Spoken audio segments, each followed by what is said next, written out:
Guys, welcome to the I Love CVille Show. My name is Jerry Miller. It's good to be with you on a Friday. What a beautiful and fantastic day to be alive. Thank you kindly for joining us live in Charlottesville, the Commonwealth, the country, and the world on the I Love CVille Network. Today's show, very proud about today's show. Chris Skipper is going to join us on the program. His second rodeo on this network. Chris Skipper is A-plus people, an inspiration for all that are watching.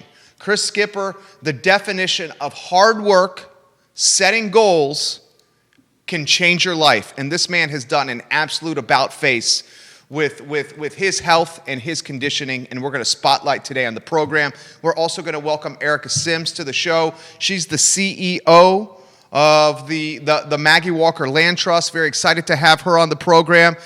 Guys, if you could do us a favor and give the show a like and a share today, that would mean the world to us. Hammer that like button. Hit it now and share it to your friends' page and let them know what's going on. Folks, a lot we're going to cover on today's show. We're going to let you know about a lot of places that are now for rent or for sale. Businesses around this community that are for rent or for sale currently as we speak. We'll catch up with Ben D'Alessandro of how VABA is pivoting during the Polar Bear Basketball League. Folks, you can't play basketball at the public school level, but the Virginia Basketball Academy is stepping up and is giving our youth in Charlottesville and Central Virginia an outlet, an escape to play a sport they love. We'll talk about that on the show. River Hawkins, we'll catch up with him from the Milkman's Bar and Dairy Market.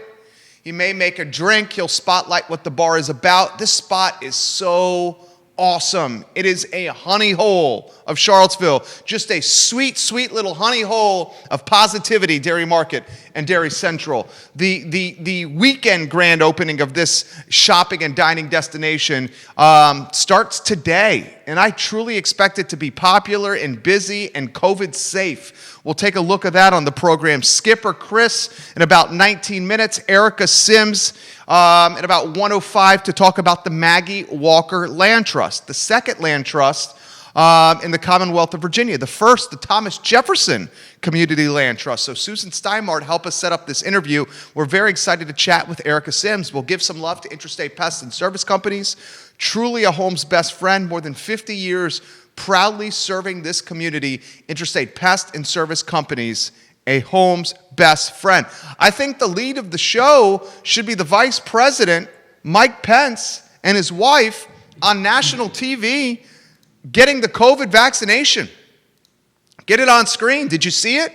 This morning, Mike Pence, Vice President, United States, and his wife got the shot on national TV. And you see leadership across the country saying, yes, we will gladly take the shot to help squash or dispel any notions that this could be potentially unhealthy for people to do. Anthony Fauci, Dr. Anthony Fauci says, I'm next, I'm ready, sign me up. I'll do it on national television as well. Good news, guys. Hope on the horizon. Now, it's important our expectations are in check. When our expectations are in check, when we understand what is coming down the pipe, or we're comfortable with what's ahead of us, that's when our emotions will not be let down. That's when we'll experience not surprise. So what I'm trying to do is set expectations. I understand we have a platform that many folks listen to, and this show is available on every social media platform possible, anywhere you get your podcast. Okay, everywhere and anywhere, this platform is reaching more than any in the community. I understand the responsibility we have with this platform. I do. And setting expectations, folks, it's going to get harder before it gets easier. And it's going to get scarier before it gets more attainable. And we all know it. We are not yet at the bottom of this COVID pit, and that happens at the end of January and early February when the results and the cases and the hospitalizations skyrocket to numbers we've never seen before because of Hanukkah, Christmas, the week before Christmas and New Year's Eve, and of course New Year's Eve, where we know everyone's going to be toasting to hell with 2020. The dark time is at the end of January and early February. After that, hope. Understand it. Realize it, prepare yourself for it. We'll talk about some of this with Chris Skipper.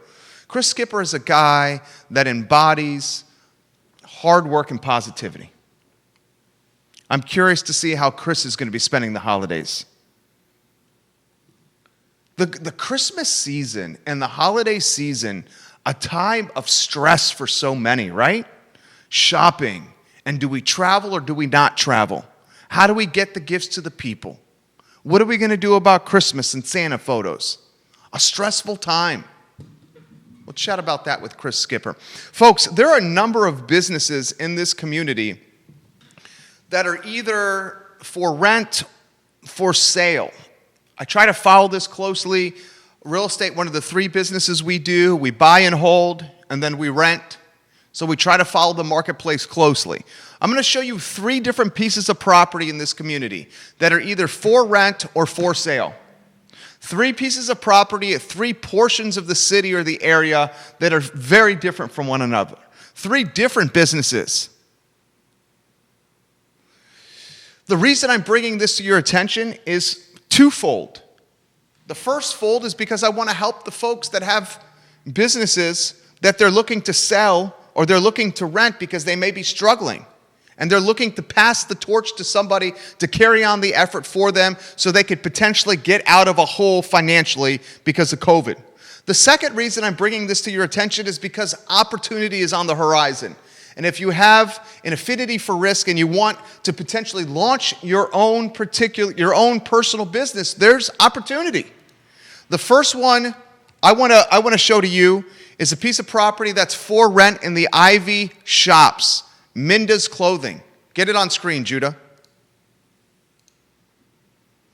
This is the shopping center right next to Foods of All Nations. It's got good drive-by frontage. Look at the screen.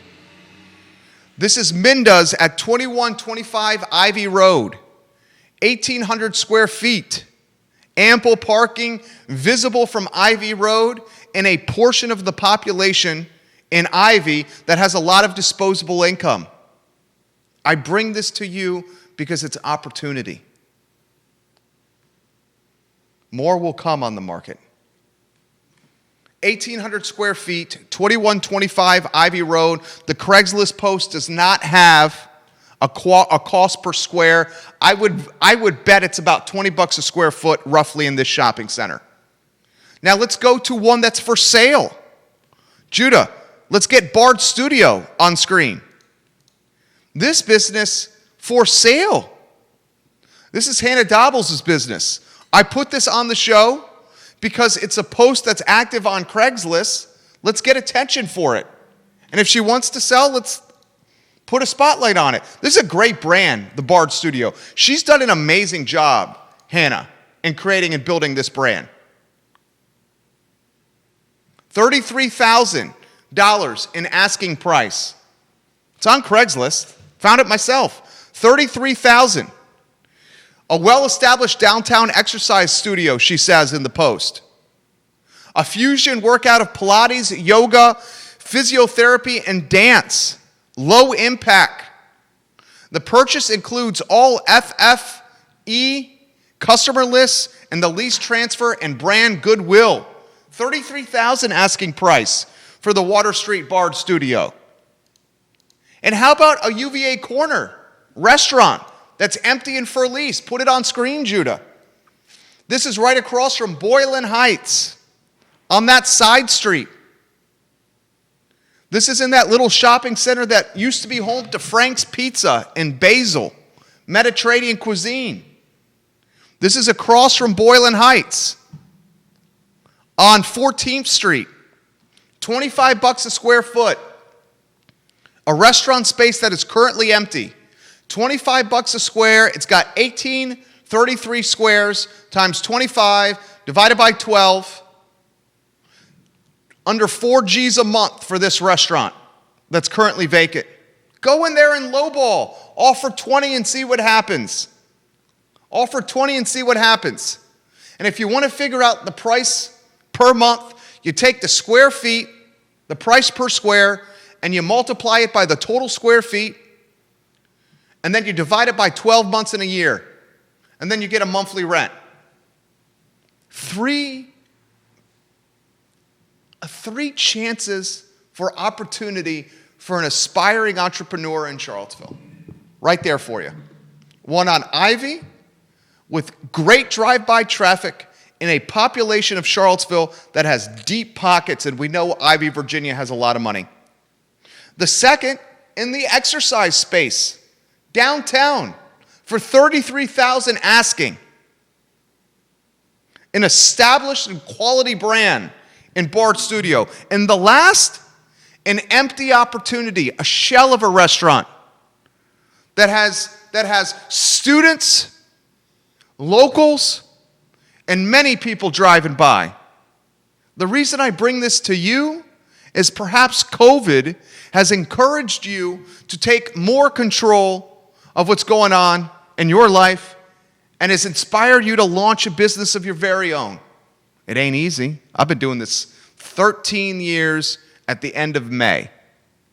13 years of waking up every single day and figuring out how we're going to pay the mortgages and put food on the table.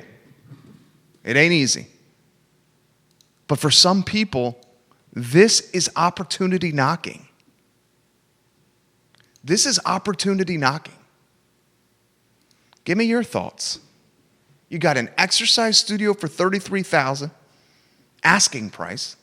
You got a restaurant, a shell that's ready for someone to roll their vision out, in a retail space in Ivy. Opportunity. I see it. Do you want to chase it? It's there to chase. All right, before we get to Chris Skipper, we had an interview yesterday with Ben D'Alessandro, who's the executive director and the founder of the Virginia Basketball Academy. And this particular academy, the Virginia Basketball Academy, is a nonprofit. And what they do is they utilize basketball to teach life skills for our youth, for our next generation. This particular nonprofit was in a tough spot because sports aren't really happening now. And when you don't have sports happening and you're running a basketball league, you're in a precarious position from a survival standpoint. And I asked Ben D'Alessandro, the executive director of the Virginia Basketball Academy, I asked him yesterday on this fine program, I said, Ben, I said, Coach, if you can't have kids playing basketball in a league this winter, what happens to the Virginia Basketball Academy? You know what he said? He said we would shut down and close our doors. Shut down and close our doors. Instead, Ben D'Alessandro and his team at the Virginia Basketball Academy pivoted their model. There's the word from 2020, pivot. They innovated. And they said, look, we can't play inside. If we don't figure out how to do basketball, this league is going to collapse and die. So they created a concept of using tennis courts around Charlottesville and Central Virginia to host outdoor basketball leagues. And these outdoor basketball leagues, instead of 5-on-5, it's 4-on-4. Less people on the court. Good for COVID. Listen to this. Listen to the executive director talk about what he had to do to keep his baby alive. It's not just restaurants. It's not just retail. It's not just advertising agencies. It's not just real estate development teams like Dairy Market and Dairy Central. It's everyone pivoting and innovating in 2020 to survive. Either you're doing it or you're not. And the ones that do are the ones that are going to come out on the other end of this and have more market share than ever before. The ones that bury their heads in the sand and try to run their business models like they've always wanted are the ones that are going to go bye, and their competitors are going to take their business at the end of Q1 2021. Let's catch up with Ben. You have it ready to go, J-Dubs? Yep. Listen to this. A nonprofit doing whatever it can to survive. Listen to this. 3, 2, 1. So we are converting 24 tennis courts into basketball courts. What? And if you go to our Facebook page, there's like a message on there from me to all of our families. And then I think we have another one on our homepage. But that meant one of our best partners is Dick's. Dick's is amazing. We ordered 48 portable basketball goals. Whoa. The largest portable basketball goal order in Dick's history. No way! Had these bad boys delivered straight to Charlottesville. Of course, we've got to assemble 48 goals, and then we've got to fill them with 350 pounds of sand.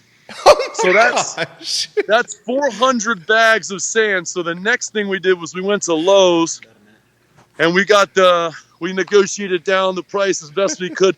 But the coolest thing about this is each goal is sponsored by a local community company. And so at the end of the season, depending on how things pan out with COVID and so forth, we have a company ready to deliver these goals to underprivileged families, neighborhoods, the Boys and Girls Club. And so, who knows how long this sort of culture of we can't go inside and play is going to go on. But this means that 48 portable basketball goals will be distributed all over the Charlottesville, Albemarle, Palmyra, Louisa.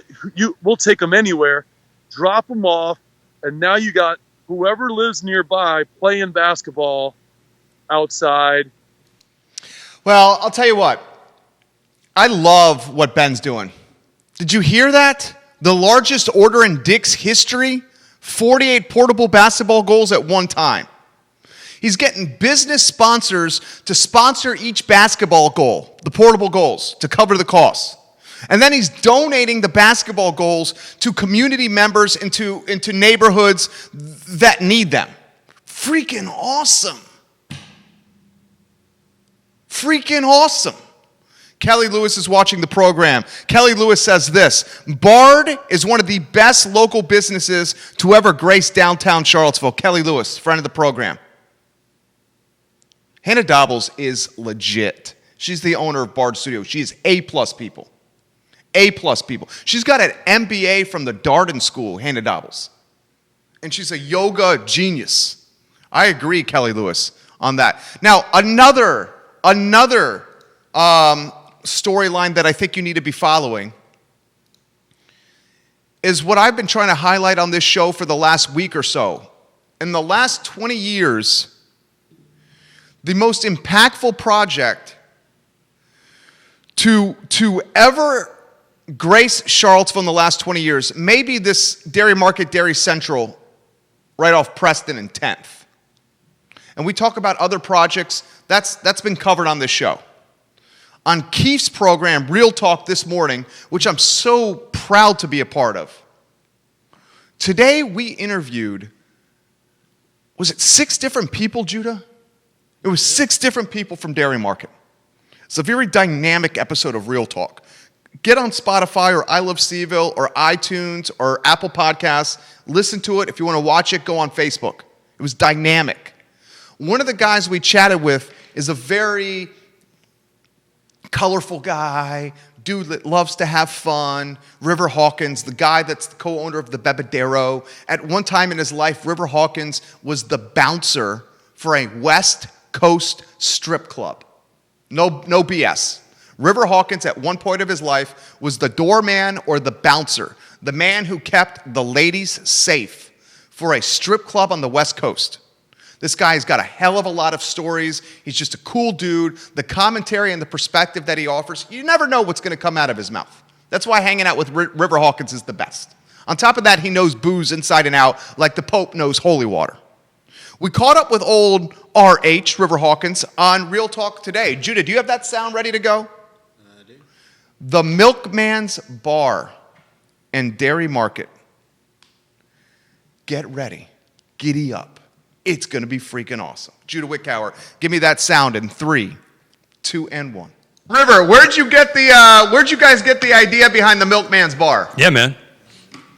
Okay, so the Milkman's Bar, we're here in the Dairy Market. This is a historic dairy market of Charlottesville.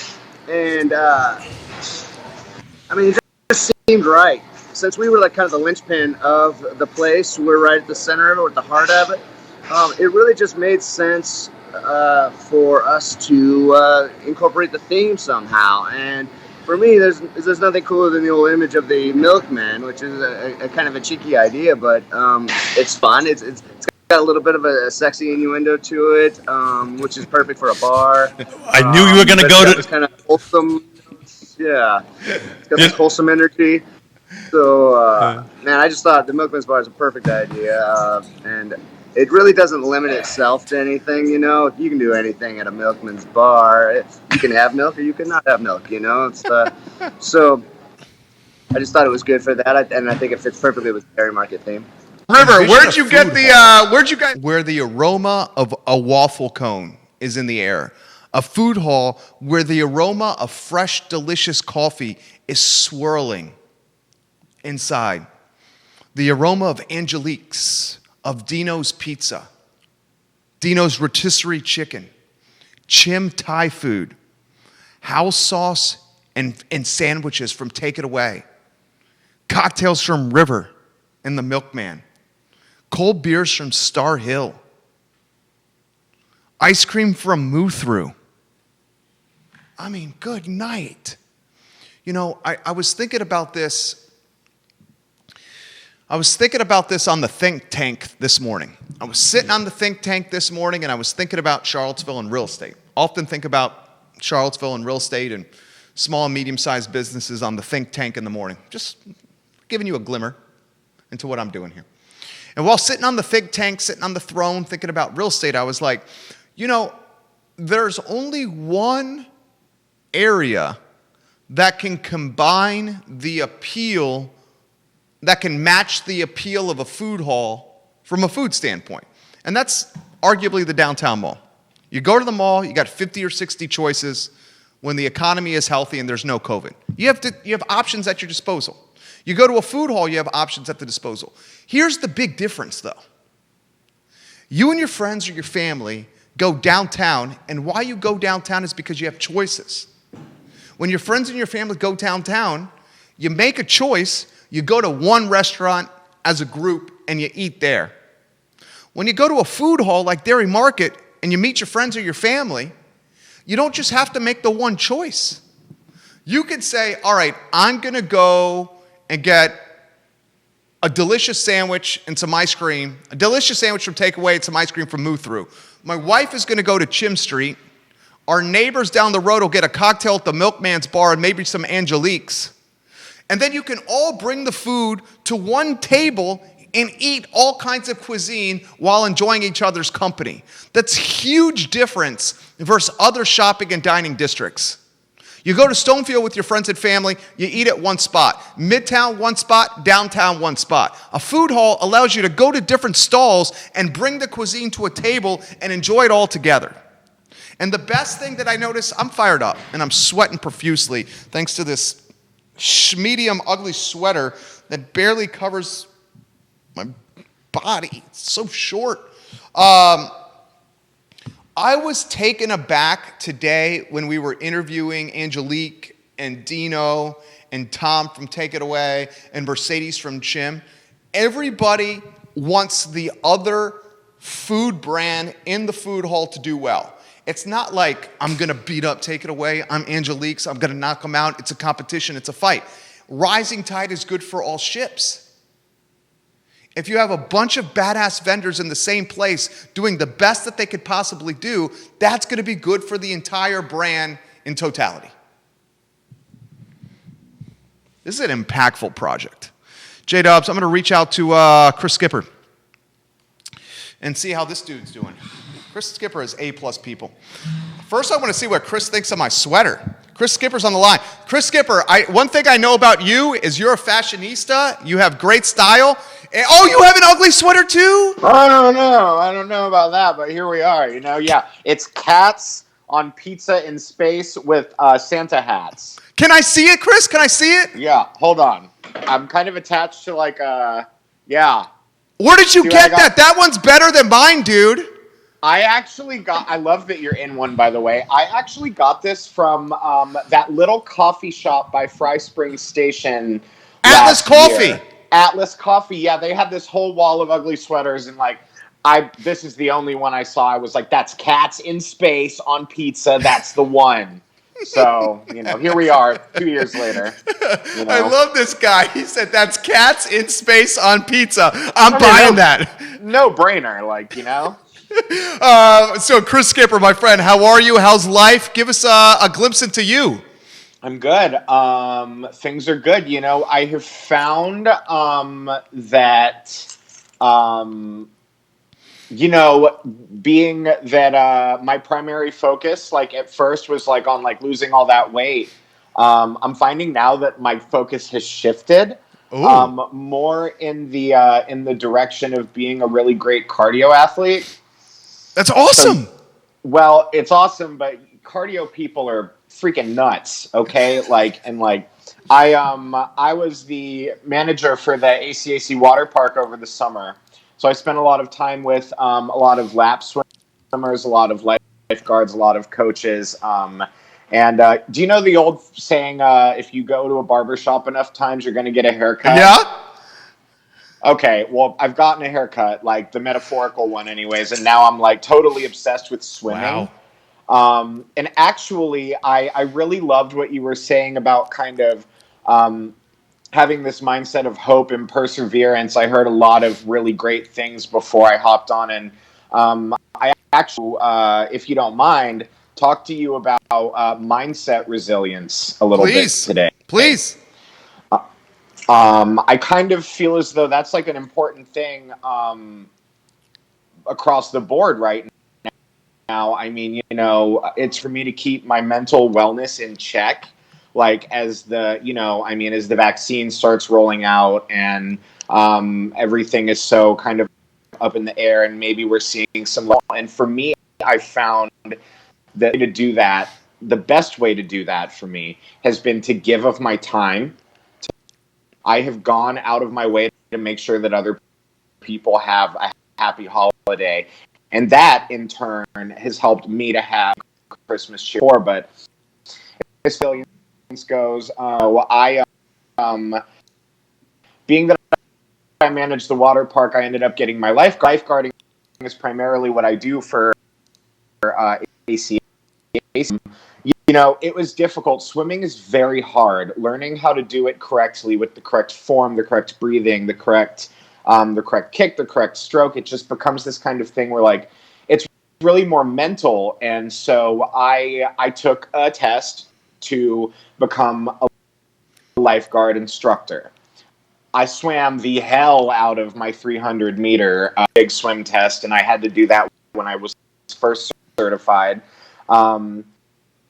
So it enabled me to go from someone swim, right? I was that kid side of the pool, wouldn't put his head underwater, and I was that kid until recently, let me tell you.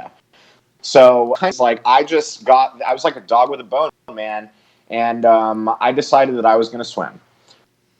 And sure enough, I'm swimming laps and laps and intervals. But here's the point I want to make. I took this lifeguard instructor certification because there's a difference in being able to do something well and to be able to. I did the instruction certification, and here's why I'm okay with this. Is how it was shown to me. Let's say a few months ago, this is where you have to be a lifeguard. Okay. This is where you're instructor, right? I'm at about here.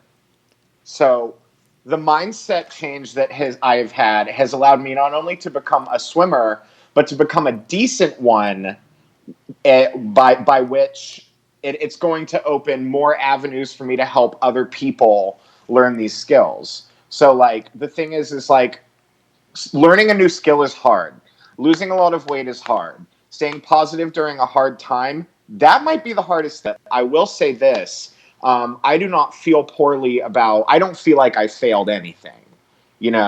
I feel like what happened is I proved to myself that my mind can do remarkable things, because there was a point where I didn't feel like I could swim that 300 meters without stopping. And just for reference, for anyone that's not familiar with the jargon there, that's 12 lengths of the pool back and forth. That's serious. That's serious. Yeah. So if I had a shitty attitude about it, I wouldn't be able to get anything done. And this has been on my mind a lot lately with everything that's going on. Like, it all comes down to my attitude and the way that I choose to handle it. And I really want to hammer in that word choose. Like, I know that I can be angry and resentful like the best of them, but being able to bounce back from that and have the right mindset in order to have some license over my life, I think should be everyone's big project right now. I love this. I love this guy. Dude, you have a phenomenal way with words. Thank you. And I've got to imagine the mindset battle of not letting oneself go to the dark. And we all know, we've all been there. Oh, it's human nature. I would imagine that mindset battle even more important during a pandemic, Chris Skipper. Yeah. Oh, 100%. Like, these are crazy times we're living in. Like, I mean, this is like, I always tell people that this is always the stuff that I imagine, like you see in the movies or like in the history books. Like, but I mean, there are so many things that could take me out and bring me into that dark place at any time. But like, you know, when the first shutdown happened, and everyone was locked down in their homes, like, I could have had a really hard time with that. And I did. I don't want it to sound like it was all, you know, roses and sunshine, because it wasn't. It was very lonely. I'm sure everyone can relate to that. I was let go from my job, effectively furloughed. And that's the time I decided, instead of being like, well, oh shit, like, what am I going to do? Like, instead, I took that time to get my exercise nutrition certification and also my group fitness certification. So rather than like wallowing and sitting in that dark place during these like exceptionally warped times, I decided, I think I'm sick of being in restaurants and I don't really know how they're going to be after that. So I'm going to change it. And then I did it because like, and I don't say that to brag or humble brag or whatever. I just say that because I think that like during hard times, taking license over my destiny, it's up to me. Like, I can sit here and I can decide to be 360 pounds. And if that's what I had wanted, that's fine. I'd rather be sitting at 235 like I am right now. That's what I wanted for myself. So I went out and got it. So I think that like there are safe, effective, advisable ways to, I want to say this carefully because I don't want to like, I want to say this carefully. There are safe, effective, advisable ways that you can still live some semblance of the life that you want to during such grim times. Well said. How so? What are those ways? Well, I mean, you know, I'm alone in a room right now with 4 walls, but I've got this guy right next to me. Yep. You know, I keep my distance where I'm told. I wash my hands. I do all of these very simple things that we've been told to do. And, you know, I have my pod. You know, I take personal responsibility for myself and for the people that I'm around. If I make a choice to lead a somewhat normal life, then that is something that I have to be careful and responsible about. And that goes back to mindset. Like, this is not all about me. You know, this is about us. And I think you said something similar to that, like, something about rising tides. What did you say Rising earlier? tides, good for all ships. Just like this, what you're saying. That's what I'm talking about. This guy kills it every time he's on the show. This is his second time. He is an inspiration. Are you hearing what he's saying? I mean, it is like so good. Get us out of here on this note, anywhere you want to go. The mindset shift from dropping weight and being solely focused on dropping weight to now the mindset shift where it's being the best version of yourself, maybe less focused on dropping the weight, but swimming and doing cardio and knowing like I'm in a good spot. How does that happen? How do we get to that point? You start. And I've always said that. I think last time my big point was motivation isn't something that just springs out of thin air. You have to start taking action, right? So like, for me, like at first it was about losing weight, and I'm glad it was, because that's what I wanted and that's what I needed. And I want everyone who is focused on whatever they want their body to do to know it's okay to want it to do whatever you want it to do. Now, that being said, the big change that happened was I realized what activities were fun, what activities I liked, what activities I got that kind of like that high from. You know, they talk about runner's high, swimmer's high, lifter's high, like all that. It was learning what was fun and what I enjoyed. And now, here's the crazy part. It's not about the weight, because since I found what I want to do, my body's just doing what I wanted it to do to begin with. So that's what I'll leave you with. Dude, you are the freaking man. This guy is the man. Thanks, Jerry. He is the man. Right back at you. Dude, I sincerely mean this, Chris. I will reach out to you again. You are an inspiration. Yeah. What are you doing for the holidays? I'll be staying home. I will be with my dog JR, who got a great Christmas present recently too. I'll be with JR, and my family's local, so I'll be able to see them. They were doing a little bit of a quarantine themselves. And by Christmas they'll be done with that and through with that, and I'll be able to spend some time with them. And I do want to say too, you know, my heart goes out to, like, you know, everyone that is dealing with a different situation this year with their family, because I know that for me, I grew up having very large, excellent Christmases, and I know that having that be different could be difficult, and I'm sure there are a lot of people right now having a really hard time, and I just want to say a Merry Christmas or a Happy Holidays or whatever to you about that. You have such a great heart and such a kind and good spirit. I wish you the best. Happy holidays. I love seeing you around ACAC. You're truly an inspiration. I will hit you up again. We got to do this regularly. Thank you for everything, Yeah. Chris. My pleasure. Thank you, Jerry. You have a good one. You too. He is A-plus people, Chris Skipper. Inspiration. I'm going to reach out now to Erica Sims. Before we do, I'm going to table this topic for after the interview with Erica Sims of the Maggie Walker Land Trust. This is a comment from Kim Buswell. I'm going to read the comment to you, and then we will talk about this topic after the interview with Erica Sims, Chief Executive Officer of the Maggie Walker Land Trust in Richmond. Kim Buswell says, Jerry Miller, I listened to your show where you said Maya Restaurant was the first successful restaurant in what you call Midtown. There were 3 very successful restaurants on that strip long before Maya was even a concept. These restaurants paved the way for others. Southern Culture was wildly successful and popular, which was the restaurant where Maya Restaurant now resides. The Blue Ridge Brewery, Charlottesville's first brew pub, was 3 deep at the bar every weekend. The brew pub was in the middle of Southern Culture and the ever-popular Cotton Exchange on the end right before the bridge. I love Maya, but they in no way helped tie UVA to downtown. The 3 restaurants I just mentioned deserve the credit and are not forgotten and should have been mentioned. Knowing Charlottesville restaurant history is worth mentioning when you give credit to one for paving the way. Thank you. Kim, thank you for that knowledge. Thank you. That topic coming up after the interview with Erica Sims. I'll read the comment again. Judah, I'm going to reach out now to Erica. She's texting me as we speak. I am going to put it on speaker in front of the phone over here and turn the volume up. The volume as high as it goes, Judah Wickhauer. Hello. Erica, it's Jerry Miller. How are you? Hi, I'm great. How are you? We're doing very well. We have an on-screen graphic with your photo and your title as the CEO of the Maggie Walker Land Trust. Thank you first for joining us on the program, and then I'm going to ask you this. How about an introduction to you personally for everybody that's watching and listening? Sure.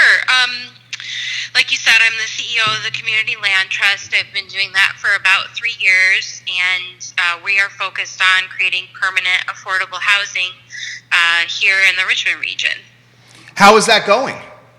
It's going really well. We've been around for 3 years, and we just finished our 50th home.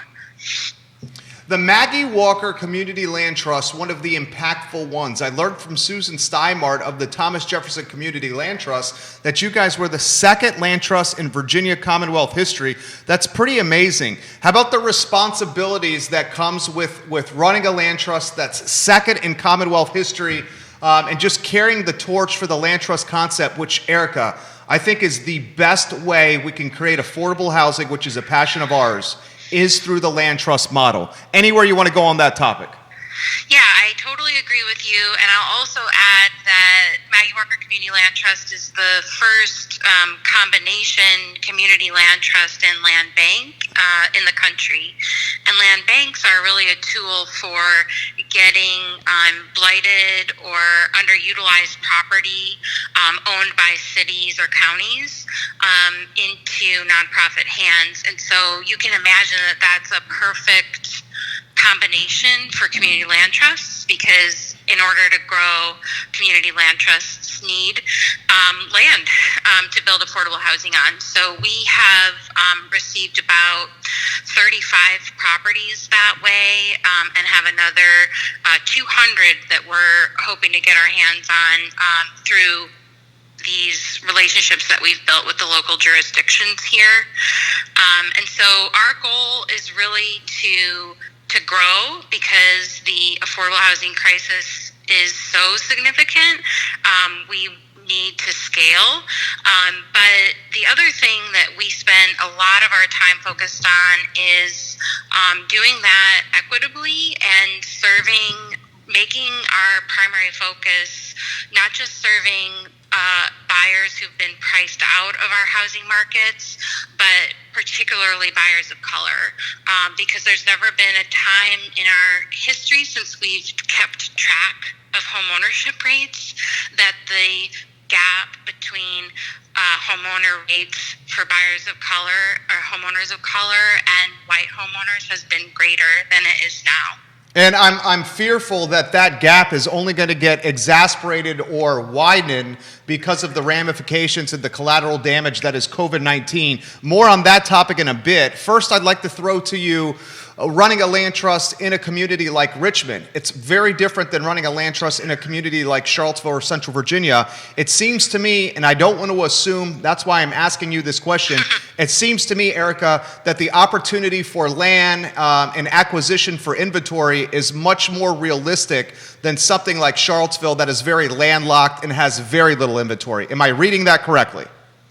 Yeah, so I would definitely agree with you on that front. We are in all three jurisdictions in the region, so Chesterfield and Henrico County, and then the city of Richmond. And we are, I would say, those three markets, while extremely hot and really their trajectories are growing, they're not at the level of unaffordability that Charlottesville is. The price points are not as high as Charlottesville. And so that means that each property that we do, I would imagine if we looked at the details, each property that we do costs less. So that means we can simply, have our money go further.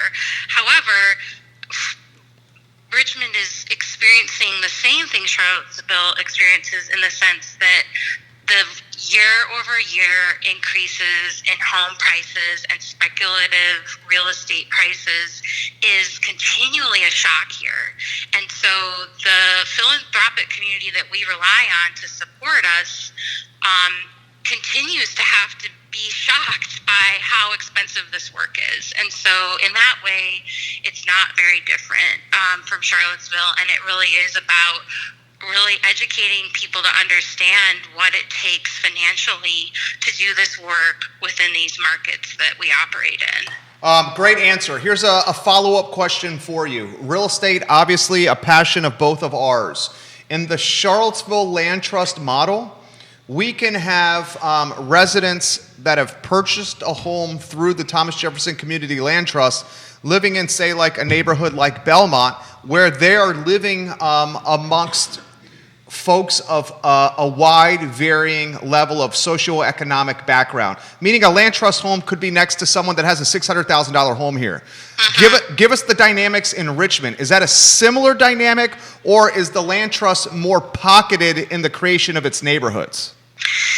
So we started in the Churchill neighborhood of Richmond, which is one of, if not the most gentrifying neighborhood in Richmond. And so your example is manifesting there, where you have homes that are 2 to 3 times more expensive next to our community land trust homes.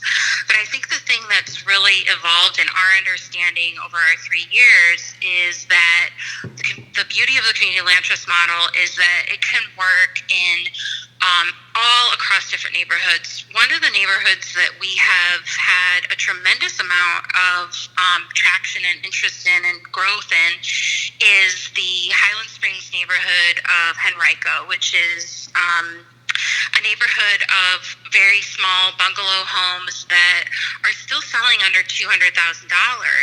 But because of that, it's actually a neighborhood that has incredible market pressure, where homes will have, bidding wars, where homes will be on the market for almost 0 days.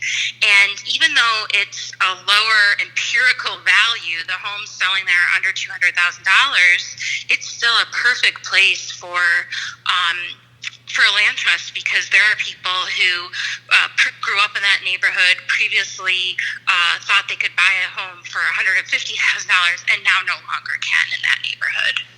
How have you seen COVID offer tailwinds or headwinds for the Maggie Walker Community Land Trust? I mean, has it driven momentum behind your efforts, or is it creating red tape?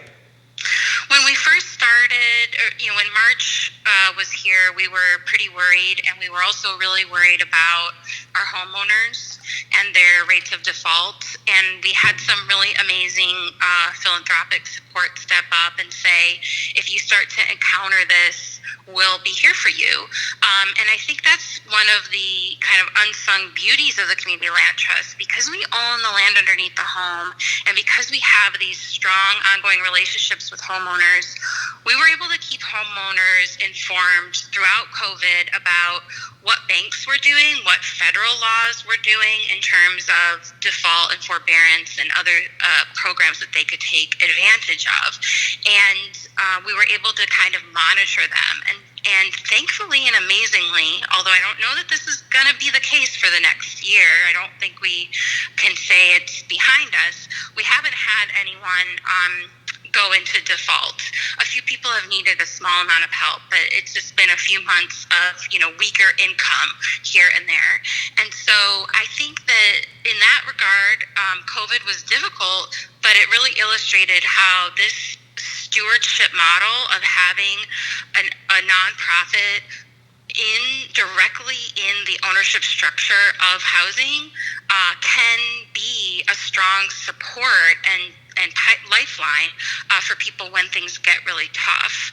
The other thing that we did during COVID is we decided that because credit is tightening so much over this time and lenders are becoming more conservative, that we would actually expand a pilot program we created to reach people that were not qualifying for our program. So we started Homeownership Bridge program. Is a lease to own program.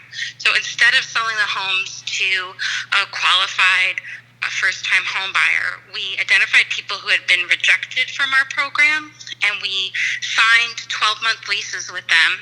And over those 12 months, we will pay for them to have credit repair, and we will put half of their rent into an escrow account for them, so that at the end of those 12 months, they can buy the home. Wow. And so COVID in that way really helped us be a lot more creative and understand that shocks like this to our economy make homeownership for the people we're trying to serve that much further out of reach, and we have to go and meet them where they are if we want to continue to do this work. That is awesome. That is awesome. And that's kind of what we're trying to do here, Erica, is using this platform we have to raise awareness for the land trust. It's not a model that is super intuitive, and it takes some explaining, so that's what we're trying to do Fridays on the show. How has government, local, and Richmond responded to you? Are you seeing acceptance? Are you seeing red tape, like potentially we're seeing a little here? Yeah, we definitely get a lot of initial skepticism. We get, particularly one of the forms of skepticism we get is skepticism from African Americans or African American organizations, because they have a long history of exploitation when it comes to housing programs. And so when you discuss a program that includes not having conventional ownership to your land, that's understandably something that's going to be met with a significant amount of skepticism. And so there's a lot of work that we have to do on our part in terms of trust building and community engagement. And I won't say that we've convinced everyone.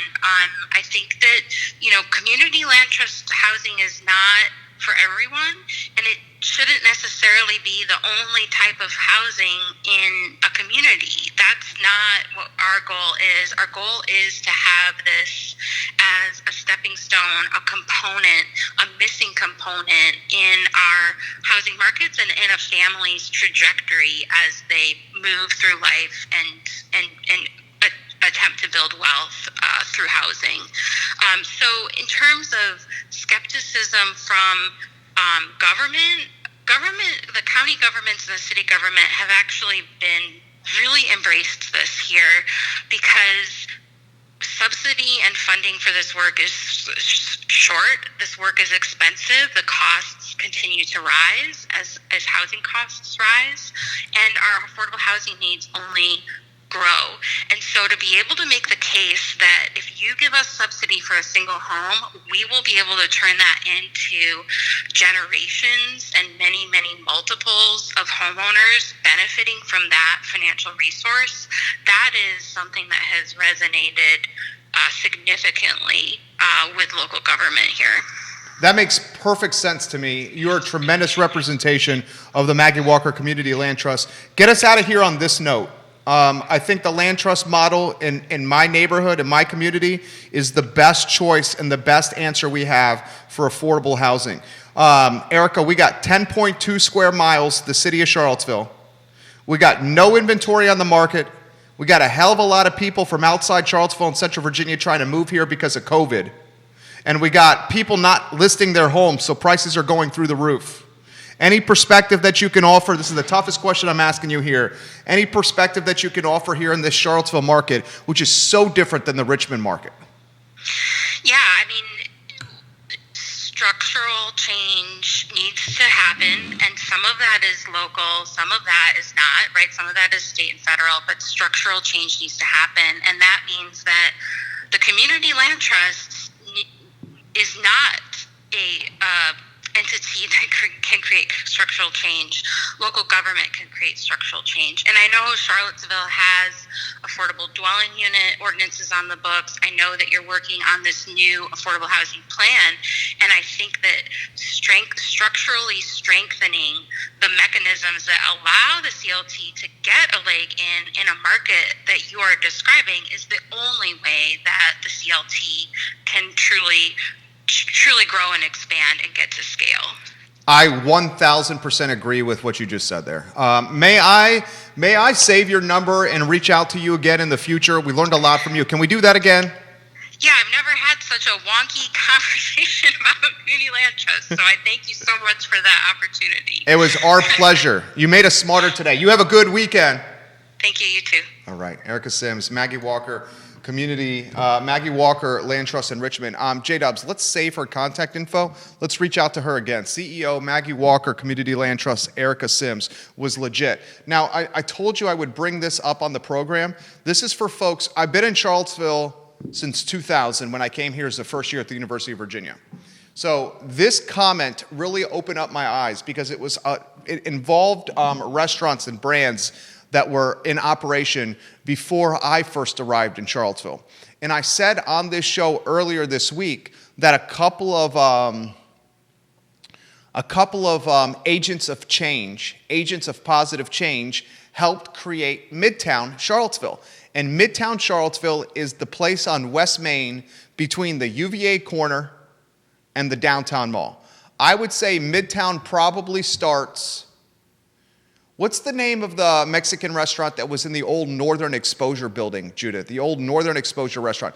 Is it Los Jarochos? Oh, man. No, or is it El Jarapillo? What is the name of the Mexican restaurant that was in the old Northern Exposure building on West Main Street? Can somebody help me up with that? Is it Los Jarochos? It's not Los Jarochos. I think it's I think it was El Jarapillo. Is it El Jarapillo? Okay, so let's say, I'm looking right now. No, El Jarapillo, they say it's on Timberwood on, is it El Jarapillo in the old Northern Exposure building? Could someone put it in the feed? I'm pretty sure you might be right here, West Main Street. Anyway, I'd say Midtown starts at El Jarapillo, that Mexican restaurant that's in the old Northern Exposure restaurant. Thank you, Johnny Ornelas. He confirms it's El Jarapillo. I say Midtown starts at El Jarapillo and runs to, what would it run to? I'd say Midtown would run to the Lewis and Clark statue. Is that fair, Judah? Is that Midtown? Sure. Okay, so from the Lewis and Clark statue to El Jarapillo is this area called Midtown. And earlier on the show earlier this week, I said on the show that 2 agents, 3 agents, 4 agents of positive change, Peter Castiglione at Maya Restaurant and his partner Christian Kelly. Christian Kelly's the chef and co-owner. Peter Castiglione's the front of the house guy and co-owner. I said those 2 guys, and then I said Alan Kajin and the late, great Gabe Silverman, rest in power Gabe Silverman, made Midtown as we know it today. Maya Restaurant, they own that building. The restaurant's banging. They proved that a restaurant can work there. And then Kajin and the late, great Gabe Silverman did the Public, Reed Wealth, Shenanigans, Oak Social development right there that really got things popular.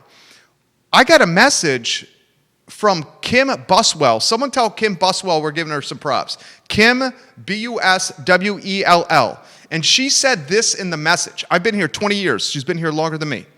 Jerry Miller, I listened to your show when you said Maya was the first successful restaurant in what you call Midtown. There were 3 very successful restaurants on that strip long before Maya Restaurant was even a concept. These restaurants paved the way for others. Southern Culture was wildly popular and wildly successful, which was the restaurant where Maya Restaurant resides now.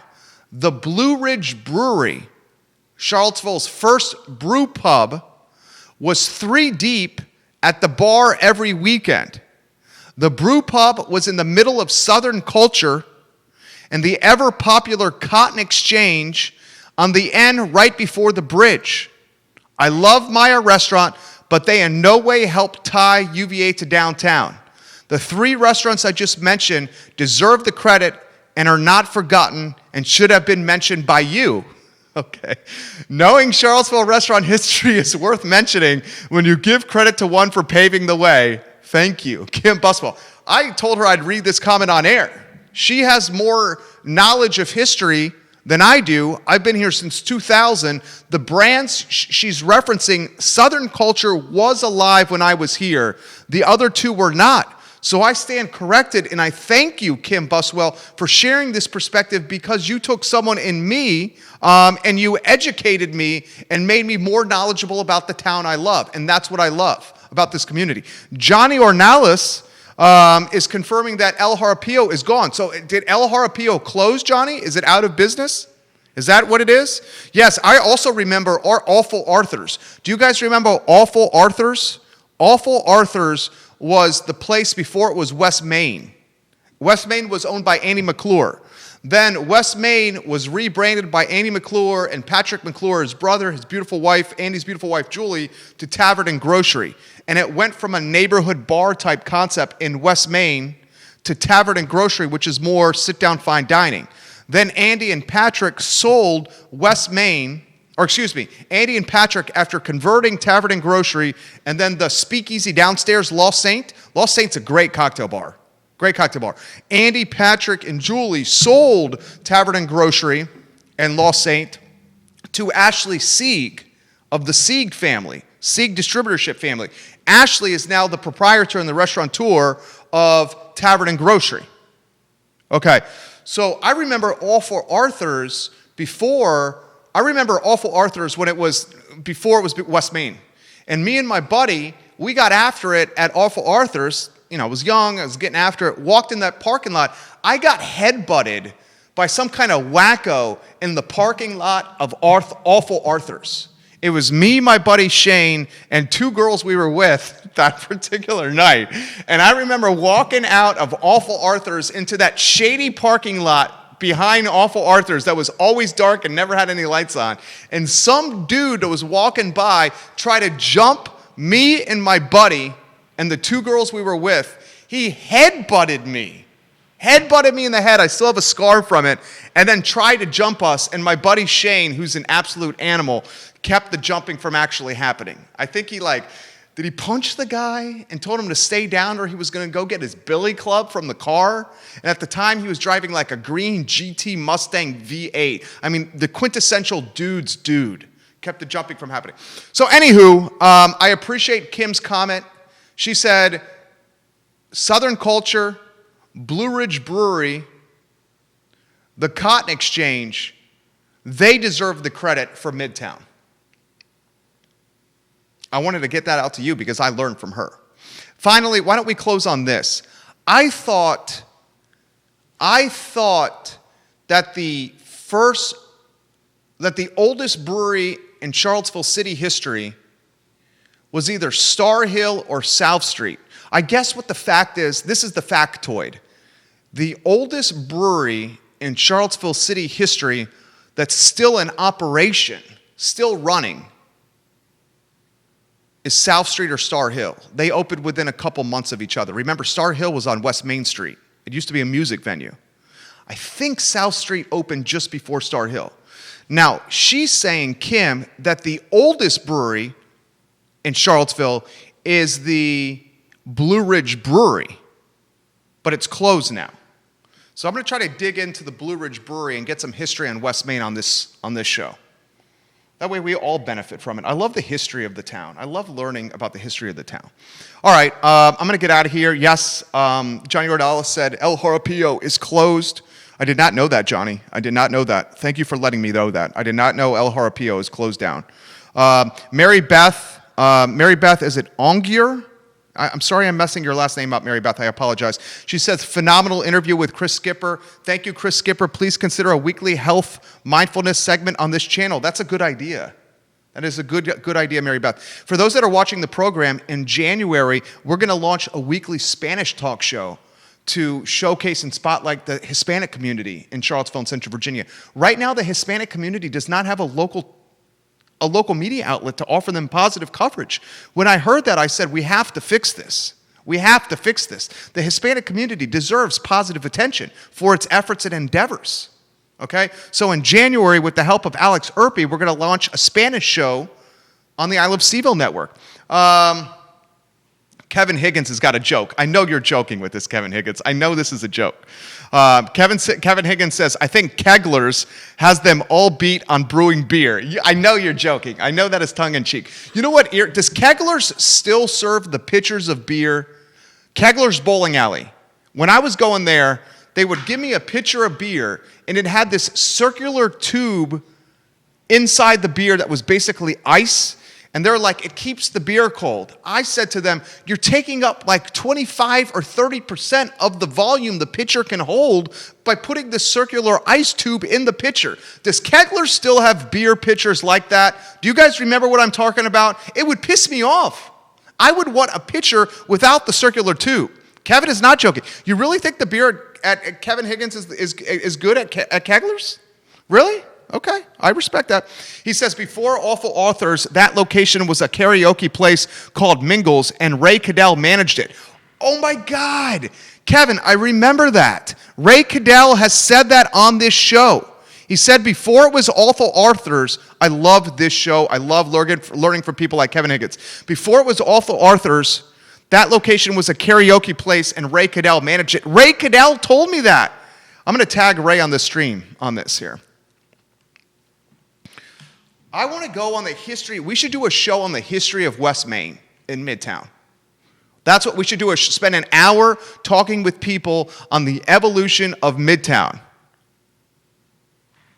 Oh, he's pointing out that Kegler's brews beer. Oh, so you're saying they may be the first. Okay, I got you now. I misunderstood you, Kevin Higgins. All right, I'm out of here. Good show. Thank you for joining us today. I did not know El Jarapillo had closed. Wow. That's a phenomenal location. That is a phenomenal location for a restaurant. On West Main Street, the old Northern Exposure. El Jarapillo is no more. I had no idea. All right, I'm out of here. Jerry Miller, I Love CVille Show. Judah Wickhauer's A+ People. Chris Skipper's A+ People. Erica Sims, thank you for joining us. This show everywhere is archived, every social media platform possible. The show is archived everywhere. You can watch it at your leisure. It's archived on every podcast platform possible, every social media platform possible, and on ilovecville.com. It's for your enjoyment. Have a good afternoon. Have a good weekend. Check out Dairy Market. Check out Dairy Market this weekend. Take care. Look at my sweater. You got my sweater over here, Judah? I don't like this one as much as the Naked Santa because there is no back. You see? But this is good. It's a little tight. It's a medium. I think in the sweater I need a medium.